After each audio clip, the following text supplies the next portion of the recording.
Donc, Saint-Hubert, dans l'arrondissement du Vieux-Longueuil, c'est probablement une des places les plus sous-estimées, surtout pour les acheteurs de première propriété, mais même par le public en général. Ça a une mauvaise réputation, on ne sait pas trop pourquoi. Aujourd'hui, on va parler des avantages d'habiter à Saint-Hubert. Évidemment, il y a des inconvénients comme partout.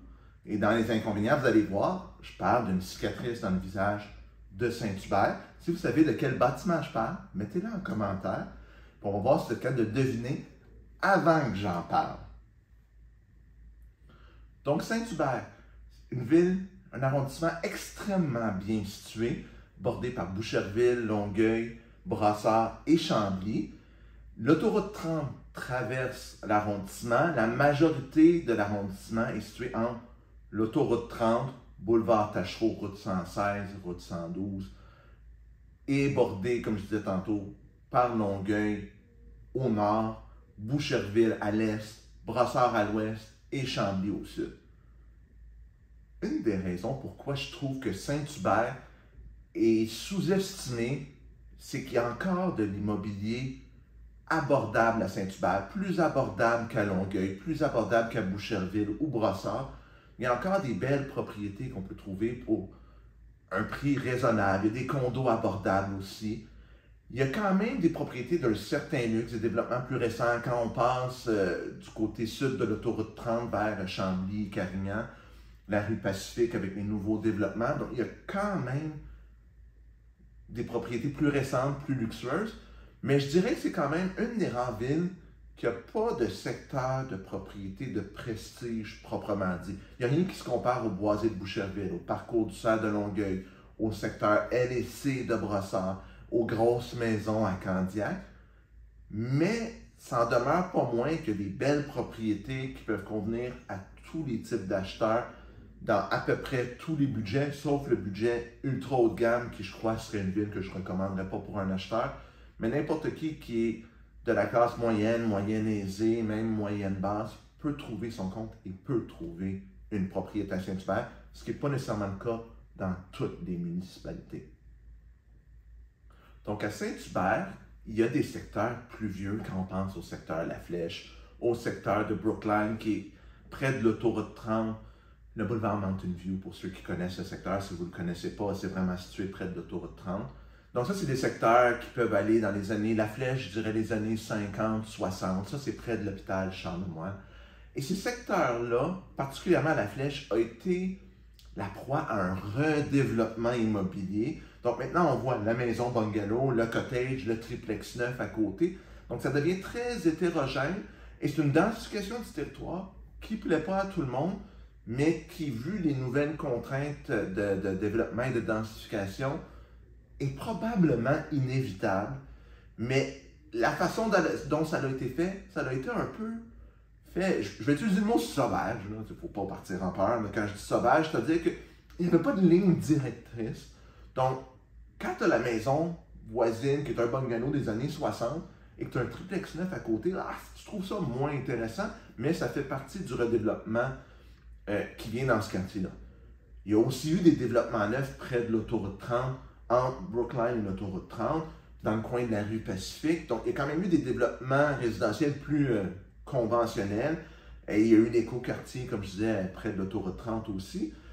Mais il y a aussi des quartiers des années 80. Donc, il y a vraiment toutes sortes de quartiers, comme je disais, ce qui fait que l'immobilier, vraiment, pour tout le monde qui décide de vouloir déménager à Saint-Hubert, vous allez trouver quelque chose qui va vous plaire, qui va convenir à vos besoins et à votre budget. De par sa situation géographique, Saint-Hubert est desservi par le réseau de transport du RTL et par le train de banlieue EXO, la ligne Saint-Hilaire-Montréal, donc qui vous amène à la gare centrale. Donc ça, c'est pratique pour les gens s'ils habitent dans le bon secteur parce que c'est situé le long de la 116, donc à une extrémité de la ville. Mais si vous êtes à l'autre extrémité, vous allez avoir des autobus qui vont vous amener au mine de la Gauchetière et au REM quand celui-ci va être en opération prochainement. Vous avez aussi des autobus qui vous amènent au métro Longueuil, au cégep Édouard-Montpetit. Donc, vous êtes desservi, vous pouvez aller partout facilement en transport en commun. Et ce qui est à l'avantage versus une ville comme Longueuil où tout le transport en commun s'en va vraiment vers le métro. Donc, si vous travaillez plus dans le centre-ville ouest, si on veut McGill College, Peel, Mille-la-Gauchetière, c'est un peu plus problématique à Longueuil, c'est un avantage à Saint-Hubert. Cependant, étant quand même un petit peu plus loin du métro et des terminus Panama, Chevrier, du REM, l'accès au Mille prend un peu plus de temps en autobus, mais c'est pas catastrophique. On ne parle pas de 1 heure, on parle de 30 minutes au lieu de 20 minutes, par exemple. Donc, c'est vraiment une petite différence, un peu plus loin, mais plus de flexibilité. Donc, c'est quand même intéressant. Les gens de la région vont vous le dire, par exemple, le trafic à Saint-Hubert, je vous disais, la 116, il peut y avoir un peu de trafic. L'autoroute 30, pour le moment, elle est encore à 2 voies, donc il y a de la congestion. Ce qu'on parlait à Longueuil dans une autre vidéo, la 116, Cousineau, il peut y avoir de la circulation. Donc, c'est quand même pas la ville parfaite par sa situation parce que certains des accès peuvent avoir de la congestion, donc c'est pas pratique. Puis on parle de congestion, on peut aussi parler de l'état de certaines routes. Il y a des vieux quartiers, comme on disait à Saint-Hubert. Bon, il y a certaines routes, on va dire poliment, ça fait dur. Des nids de poules, ça a été rapiécé, il y a des patchs d'asphalte, il y a 4-5 versions d'asphalte. On fait attention, surtout dans les vieux quartiers. Évidemment, si on parle d'un quartier qui a été construit il y a 5-10 ans, les routes, c'est encore super beau. Mais si on parle des quartiers comme La Flèche, Brookline, même les quartiers, si on veut, le nom de l'autoroute, de la route 116, qui sont des quartiers des années 80, d'autres quartiers qui sont des années 70, les rues commencent à avoir besoin d'entretien, mais ça fait partie de ce qu'on doit vivre avec dans les vieux quartiers. C'est-à-dire, les routes vont avoir besoin de réparation, les infrastructures vont commencer à avoir besoin d'un entretien de réparation. Ça fait partie de la vie.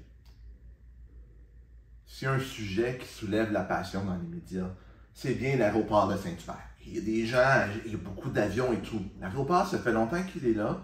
Il y a quelques gros avions, des compagnies qui font du vol nolisé pour aller dans le nord. Là. Je m'excuse, le nom de la compagnie m'échappe. Les avions noirs, je pense que c'est Nolinor ou Nolito, quelque chose comme ça, mais qui amènent les gens travailler dans les mines dans le nord.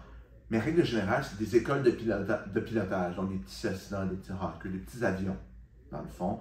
Et oui, ça fait un certain bruit quand on est par-dessus le corridor, mais on le sait quand on achète. Et honnêtement, à moins d'être dans la trajectoire des pistes, oui, il va en avoir, mais c'est pas 100 avions à l'heure. Mais il faut le savoir, puis on le sait que quand on est près de la 116, les avions peuvent voler bas. On vit avec. Ça fait partie de Saint-Hubert, c'est pas une surprise, c'est pas caché, l'aéroport est bien visible, donc vraiment, on vit avec, on n'a pas le choix, malheureusement, mais ça peut demeurer un inconvénient pour certains petits bouts de quartier. Donc, vous demandez à votre courtier de vous dire, hey, si j'achète dans ce quartier-là, les avions, c'est assez connu de la plupart des gens qui travaillent dans le secteur de Saint-Hubert. Les services à Saint-Hubert sont quand même assez bien. Cousineau, Gaétan-Boucher, vous avez un centre commercial là. Vous avez 3-4 centres commerciaux dans le secteur avec les épiceries, pharmacies, les services. Chemin Chambly, Grande Allée, Tachereau, Montée-Saint-Hubert ont des services de proximité des épiceries. Donc, vous n'êtes jamais très loin d'un commerce. Donc, ça, c'est le fun. Vous avez besoin d'une auto quand même dans certains cas parce que vous n'êtes pas toujours à 2 minutes à pied, mais c'est quand même bien desservi. Et Saint-Hubert possède un des plus beaux parcs. C'est différent du parc Michel Chartrand de Longueuil, mais le parc de la Cité à Saint-Hubert, très bien pour aller prendre des marches, des activités d'été, d'hiver, faire du vélo. Donc, un super endroit, un beau poumon bien situé en plein cœur de la ville. Le parc de la Cité, en plus, est bordé par la bibliothèque Raymond Lévesque. Donc, vous avez une super belle bibliothèque à Saint-Hubert. C'est le fun si vous avez des gens qui aiment lire dans votre famille. Vous pouvez dire, on va prendre une marche au parc, on s'en va à la bibliothèque. Vraiment plaisant. Il y a des piscines municipales, il y a d'autres parcs de quartier partout. Donc, vous êtes vraiment bien desservi. Vous avez tout ce que vous voulez à proximité. Ce qui manque peut-être, c'est le commerce régional, mais c'est aux promenades Saint-Bruno qui sont situées à la limite de Saint-Hubert. Vous avez ça. Comme vous êtes sur la barre de l'autoroute 30, vous avez accès à Savard et au quartier 10-30 où vous avez tous les magasins, les salles de spectacle et c'est à 5 à 10 minutes en auto d'à peu près n'importe où vous habitez à Saint-Hubert. Donc, une ville, un arrondissement super bien desservi.